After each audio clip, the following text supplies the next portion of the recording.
Welcome back students for this second video lecture on laser.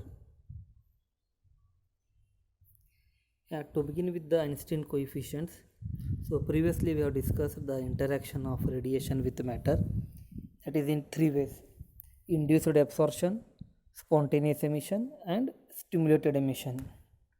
So these three, the interaction of radiation matter, how exactly the Einstein, he has formulated, that we are going to discuss here. That are those we call them as the Einstein coefficients. The way back in some 1916, the Einstein has given this the interaction of radiation with matter, and for this he has awarded the Nobel Prize.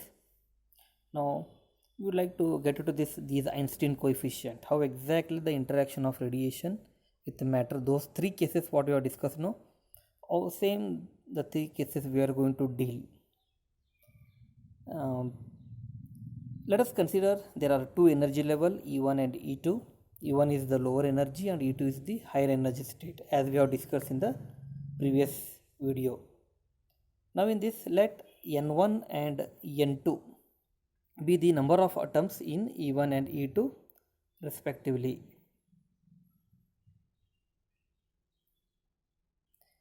So we can observe here, this is N1 and N2.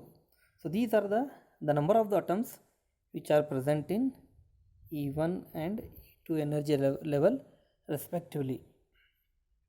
And this N1 and N2, it is called as number density.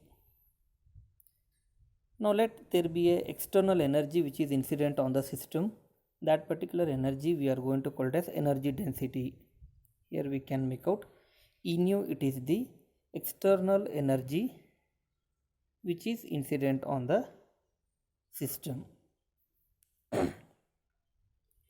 So with this the brief introduction, let me highlight once again. E1 and E2 are the two energy levels, and in that N1 and N2 are the number of the atoms which are present, and N1 and N2 are, it is called as number density, and the external energy which is triggered is known as incident energy density. Now with this the brief the background, we would like to get into the Einstein coefficient. The first case, that is the induced absorption, previously we have discussed with the same concept. On the basis of N1 and N2 and E nu, we are going to apply here. In case of the induced absorption,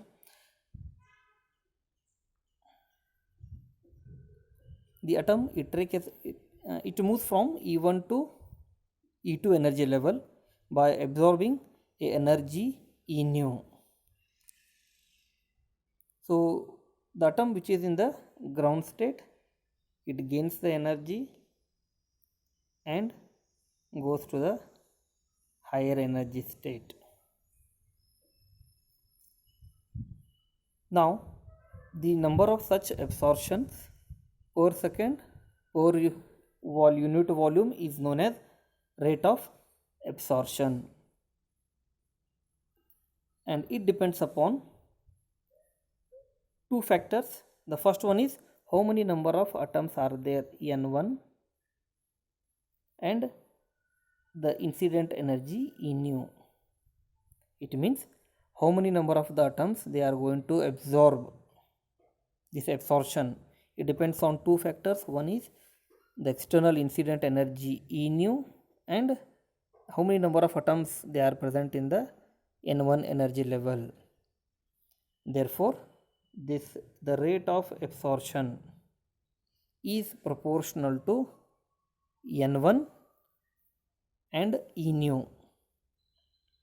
Therefore this rate of absorption, so proportionality sign if you take out and if we equate, is equal to B1 to N1 E nu, where this B12, the constant of proportionality, which is known as Einstein's coefficient of induced absorption. So B12 is the Einstein's coefficient of induced absorption.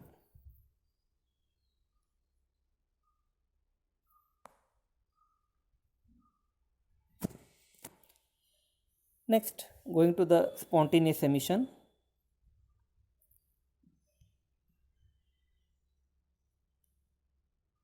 Now what happens, already the atom is in a higher energy state, it is into the excited state.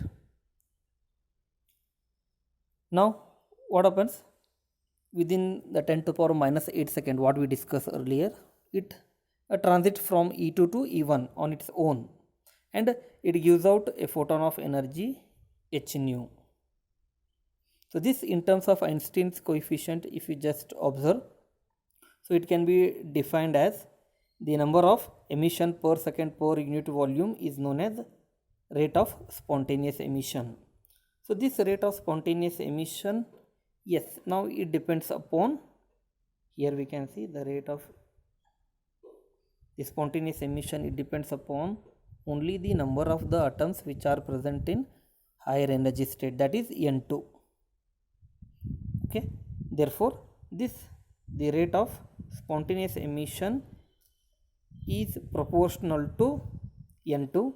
If you take out that proportionality sign and if we equate, we can write down rate of spontaneous emission is equal to A21 into N2, where this A21, it is known as Einstein's constant of proportionality, it is known as Einstein's coefficient of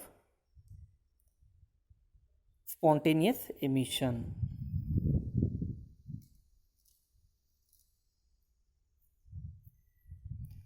Now coming to the third case, that is for the stimulated emission. Clearly it is visible that the atom, it is already in the excited state. Now with the help of the external photon E nu, the energy E nu, we trigger it such that the atoms from E2 to E1 it jumps and it gives out 2 photons. This is stimulated emission which we have discussed in our the previous case. So 2 photons are coming out. Now this can be taken in terms of the Einstein coefficient. If you want to discuss the number of such emission per second per unit volume is known as rate of stimulated emission. So now this rate of stimulated emission, it depends on once again 2 factors. One is how many number of atoms they are present in higher energy state N2 along with the E1, the energy with which it is incident, energy density E nu. So in this stimulated emission, it depends upon N2 as well as E nu. Therefore this rate of stimulated emission is proportional to N2 and E nu. Now once again the constant of proportionality if you take out and if we equate, we can write it as the rate of stimulated emission is equal to B21 N2 into E nu. This is equation number 3. This the B21, this constant of proportionality we are going to call it as Einstein coefficient of stimulated emission.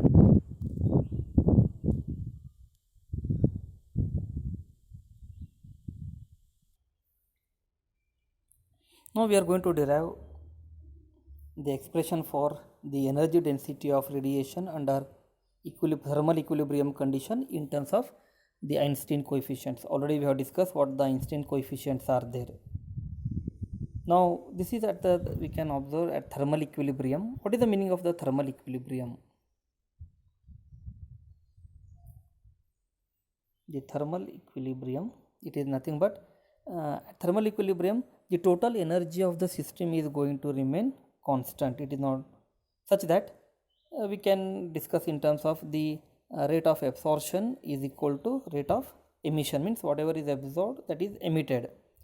So at thermal equilibrium we can say that the rate of absorption is equal to the rate of emission.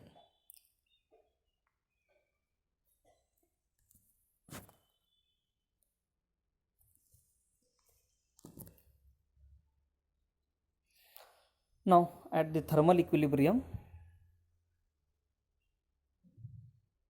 at thermal equilibrium, it is clearly okay.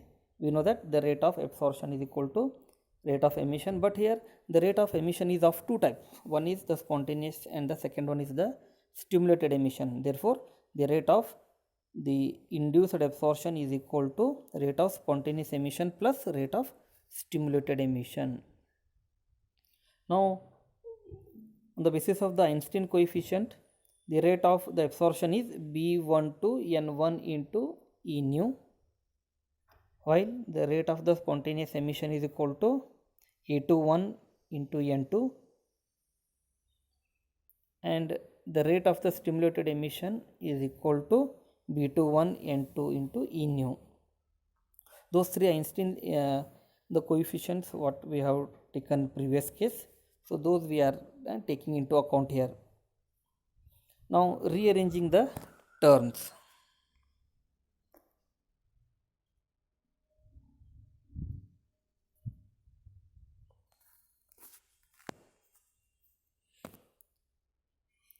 And if you take out E nu is equal to common from RHS, E nu is taken to the left.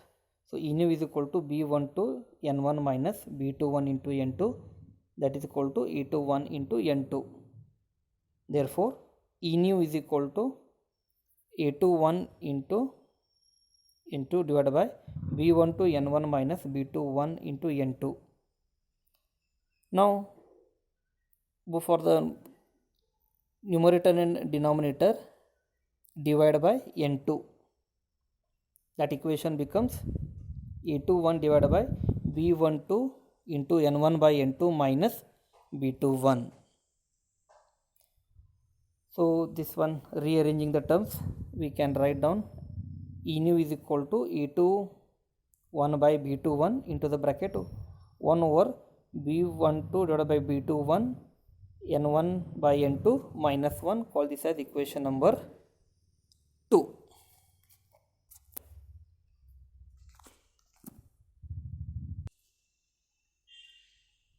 Now, according to the Boltzmann's law, we know that it is actually N2 by N1 is equal to e raised to minus h nu by kt. But in this, the previous equation number 2, in the denominator is N1 by N2. Therefore, that Boltzmann's law can be modified as N1 by N2 is equal to e raised to h nu by kt. So with this, the ratio of N1 by N2, if you substitute in the previous equation, that is equation number 2, we get E nu is equal to A21 by B21 into the bracket 1 by B12 by B21. In place of N1 by N2, we substitute e raised to h nu by kt minus 1. Call this as equation number 4. Now, according to the Planck's radiation law, so this can be expressed in terms of the frequency as well as the wavelength. Okay, so E nu in terms of the frequency, that the Planck's radiation law may be given as E nu is equal to 8 pi h nu cube by c cube into 1 by e raised to h nu by kt minus 1. This is the standard Planck's radiation law. So we call it as equation number 5u. Now let us compare equation number 4 and 5u. Okay, so on the basis of the position identity, on the basis of the where exactly the quantities are positioned, so we are going to compare them, equation 4 and 5. So comparing 4 and 5, so we get A21 by B21 is equal to 8 pi h nu cube by c cube.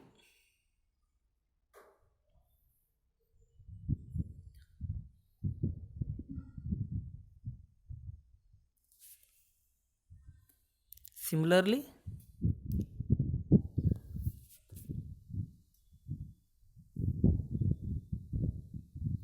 B2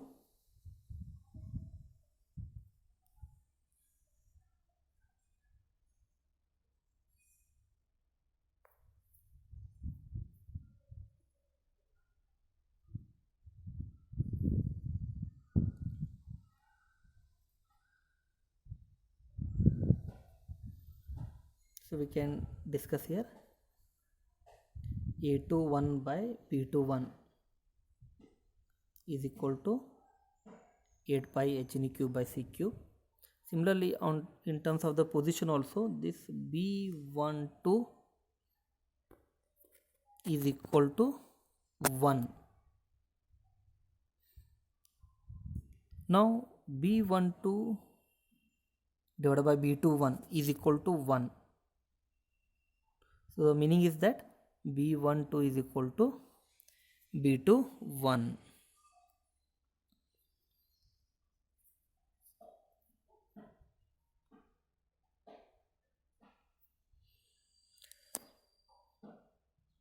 Now clearly we can say that B12 is equal to B21. This B12 is equal to B21, it implies that the probability of the induced absorption is equal to the stimulated emission. So we know that B12 is equal to Einstein coefficient of induced absorption and B21 as Einstein's coefficient of stimulated emission. So here both they are equal, means B12 is equal to B21. So this indicates that the probability of the induced absorption is equal to the probability of stimulated emission. Now as B12 is equal to B21, so there is no meaning of the subscripts 1, 2, 2, 1, we can eliminate it. So we can take out B12, 2, 1, whatever the subscripts are there, no, now we can eliminate because B12 is equal to B21. Now taking this, okay, and substituting this B12 is equal to B21 in equation number 4. So we can, equation number 4 reduces to E nu is equal to A by B into bracket E raised to H nu by KT minus 1. Even the subscripts A21 also goes out. Now there is no meaning of the subscripts. So finally the equation 4 may be reduced as E nu is equal to A divided by B into bracket E raised to H nu by KT minus 1. So this is the expression for energy density at thermal equilibrium condition.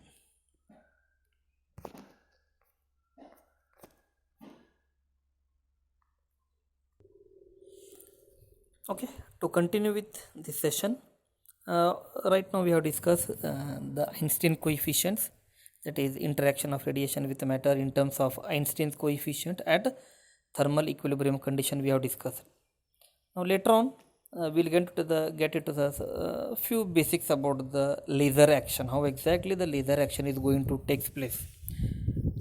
To begin with that one, we are using the word population inversion.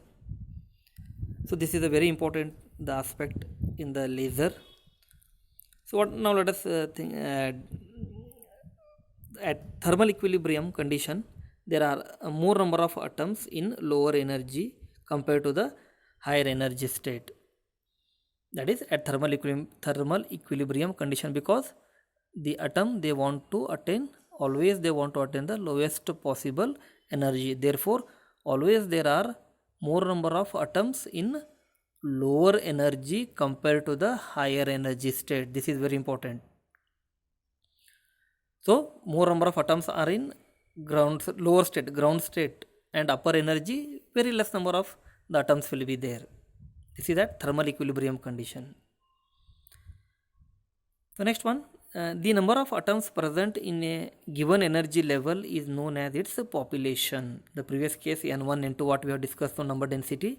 So those we can call it as how many number of atoms they are present, the active centers, the number of the active atoms they are present in a given energy level, it is called as its population of that particular energy level. So population is nothing but how many number of the atoms they are, in simple words, how many number of atoms they are present in a given energy level, we call it as the population. Next, what is population inversion? The same inversion. So previously we know that there are more number of atoms in lower energy state compared to the higher energy state.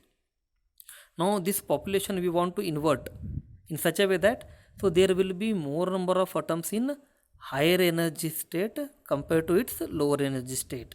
So that particular state of energy we call it as population inversion. So this we can define it as population inversion. It is a state in which there are more number of atoms in higher energy state compared to its lower energy states.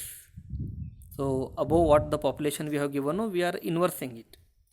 It means more number of atoms in higher energy state compared to its lower energy state, because to achieve the laser action stimulated emission, we require more number of atoms to be in higher energy state. They have to be in excited state so that we can trigger with external photon. So this particular the population inversion concept comes into picture. So to achieve this the population inversion, okay, we know that the atoms they are in lower energy state compared to the higher energy state. So we want to invert it. It means more number of atoms in higher energy state compared to the lower energy state. So this can be achieved by a process called as pumping. So by pumping process, we shift the atoms from lower energy state to the higher energy state, and we achieve the population inversion.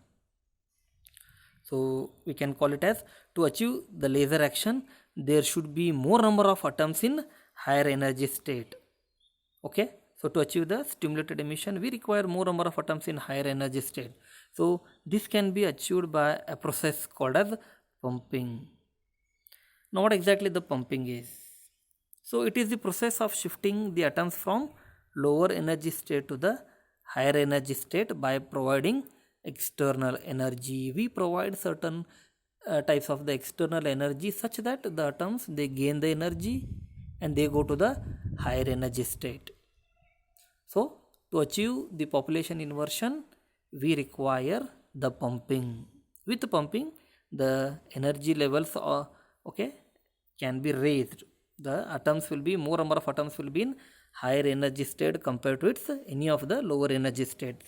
So this is achieved with the pumping process. Now there are mainly three types of the pumpings. Okay, they are adopted.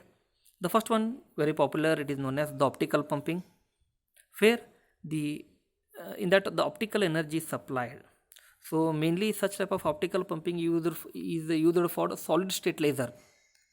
For the solid state laser, we use some flash lamp, high energy.